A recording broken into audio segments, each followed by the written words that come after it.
So we're here with a Cloud Ready here at the Education Conference BET in London. We are. So who are you? I'm Forrest Smith. I'm the product director for Neverware, which is the company that makes Cloud Ready. And we saw Chromebooks sweep the nation in US K-12 and wanted to bring the ability to install the same operating system on PCs and Macs up to 10 years old. So you bring this, you are conquering Europe. That's right. And this is our next conquest from NYC to London. Neverware. It sounds like you never want to software. What does it stand The for? goal was to imply that you can use the same kind of software for longer and longer to keep your hardware working for longer. So that's part of what Cloud Ready is for. We want you to be able to get an operating system that makes good on the hardware you already have, so you don't have to go buy new hardware just to get a new operating system or a new way of managing. It stands for you'll never buy a new laptop. Sure, yeah. It stands for a lot of different things over time. But because actually, what's amazing is you can buy the first generation MacBook Air, right? That can't even be upgraded to the new versions of the OS X. They won't update that version. But it runs your... Yeah, it should install Cloud Ready. Almost any laptop or desktop from up to 9 years ago will run Cloud Ready, especially Intel-based stuff like the MacBook Air. 2008. Yeah, all the way through 2008, and desktops even a couple of years earlier. And what you'll find is that Chromebooks and Chrome OS are designed to run on such underpowered, lightweight hardware that in the end, even very old laptops and desktops run very quickly because they have these fast Intel and AMD processors.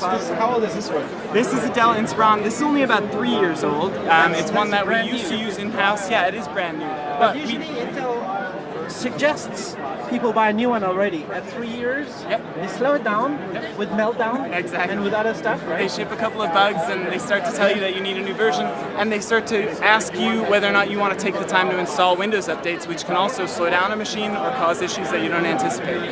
Cloud Ready and Chrome OS update every 6 weeks with security and feature fixes, and we add new hardware compatibility to Cloud Ready at the same rate so that things are always moving forward and you don't have to think about it.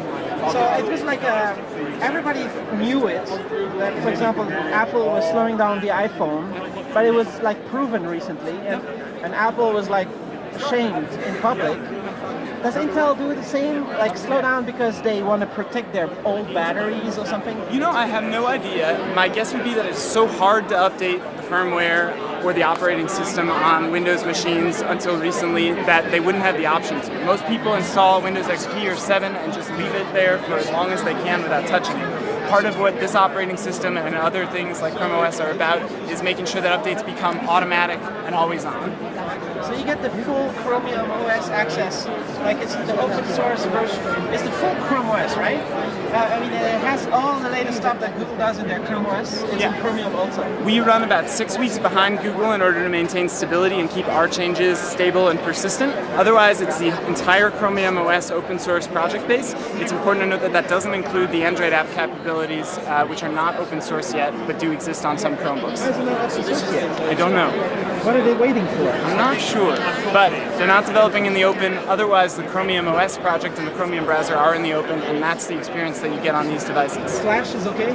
Flash is okay. We offer you a way to install it, but you don't have to if you're uncomfortable with that plugin being there. So that's a little different than Chromebooks, but it works the same way. How about all the video codecs? Video codecs are provided as a plugin in the same way that Flash is, as is the Widevine DRM module. So if you want to watch Netflix, you can set that up and do it. Nice. So totally Netflix, Amazon, everything. Everything. And so somehow you captured the area of being the coolest and the best Chromium stuff, right? Sure. Is that maybe.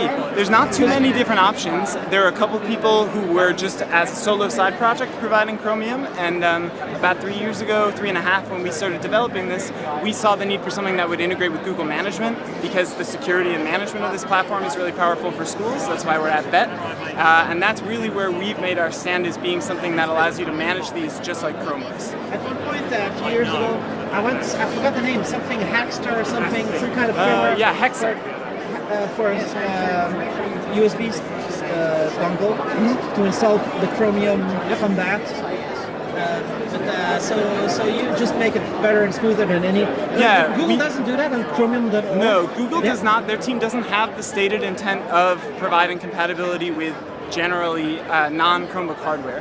It is true that they have some Chromium boards that will work on x86 and AMD machines, but in the end you have to build it yourself, and you have to worry about the updates on your own, or you can do something like Neverware Cloud Ready, which is available both for schools, licensed and managed, or can be used in a home edition completely free for as many machines and as long as you want. So home edition means you don't get to have that thing that actually Google charges for, the thing where you can manage many Chromebooks. Exactly. Google's device management, which is something that they charge per device for and works the same on Cloud Ready's Education Edition, is not available on the Home Edition. But if you're just using one or two machines, or it's for your personal use, the Home Edition is a great option. Selling access to that management thing, and same one as in the Chrome OS. Yep, same. So the same management console tools. Yep, they show up right side by side. For the same price as in a Chromebook? Or? Google sells the licenses. We actually help customers get access to them, but that's not our product. We just sell Cloud Ready, and we let resellers so you have and Google your own sell license. those management. Is your license Cloud and Ready is Google's licensed, and then you also need, like on a Chromebook,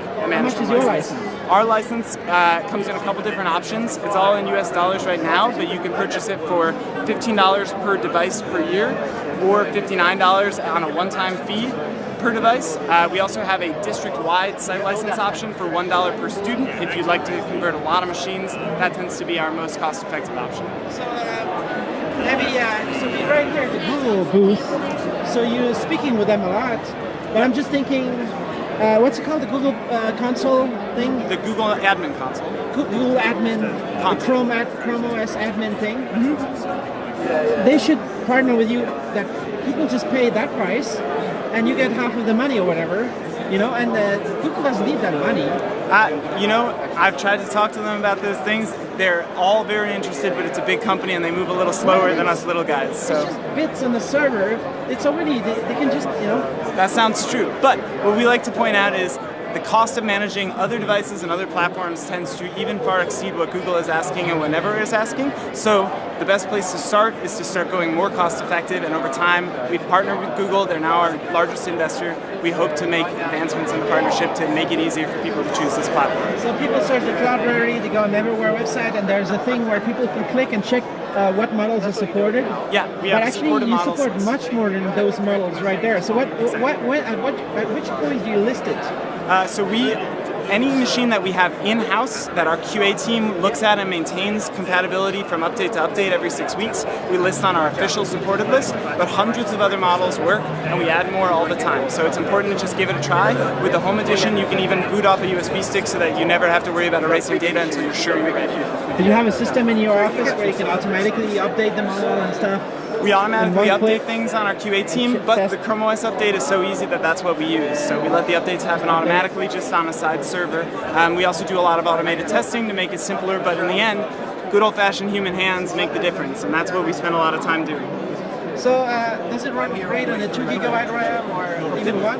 2 gigabytes of RAM is what we recommend. 1 will usually install and work, but it isn't what we consider to be the best experience.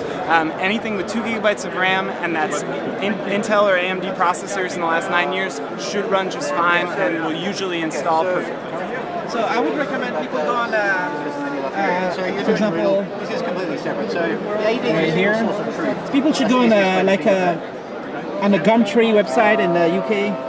It's like an eBay, and you can order a 2008 laptop for less than $100, and this would run great.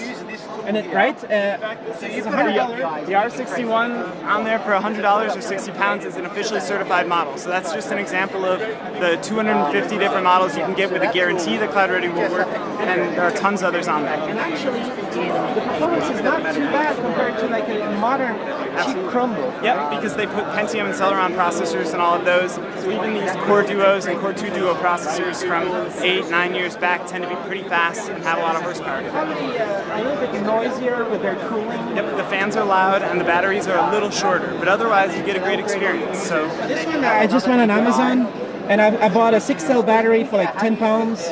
So you could just buy a totally new battery for $15, and then you have 7-hour battery life. Yeah. And on the MacBook, the first generation MacBook, $400 or $150. It's like it's faster than whatever Mac OS is. The experience is actually great, right? Yeah, we love MacBook Airs. We have a couple on the certified list. We use a couple in-house ourselves. So if you can find a used or cheap MacBook Air, if you know someone who's moving on from theirs, don't let these machines go to waste. They work great. They just need a better operating system. But this one, I saw that you were not able to dual boot Windows because it's legacy. That's correct. So legacy BIOS machines won't dual boot. You have to have a UEFI BIOS capable machine in order to dual boot. We do mark those on our certified list, but you're always welcome to try one that's not on there. Most laptops have UEFI now?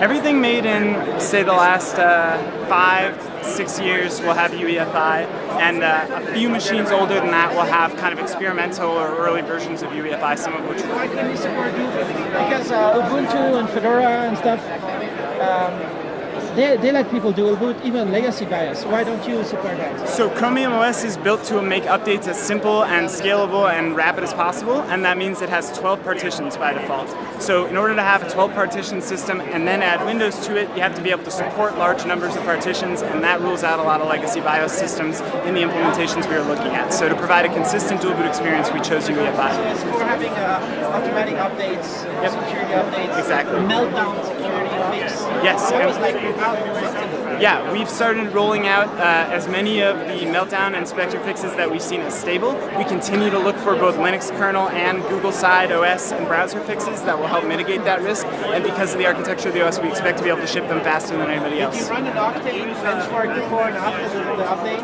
We haven't yet. So I don't know what kind of difference you'd see, but Not too much compared to Windows. it should be less because the crossover between user space and the kernel space is a little bit smaller. That's part of why the OS is already more secure. But we haven't done the benchmarking yet. We're mostly focused on getting the security changes out first and foremost. Just guessing here. I'm thinking the Windows is going to be 10% performance loss, but you might be just 2 or 3%. Yeah, I'm hoping so. And I think when we have the chance, we'll probably do some benchmarking and post it on our blog as a follow-up. So how many cloud-ready users do you have in the world?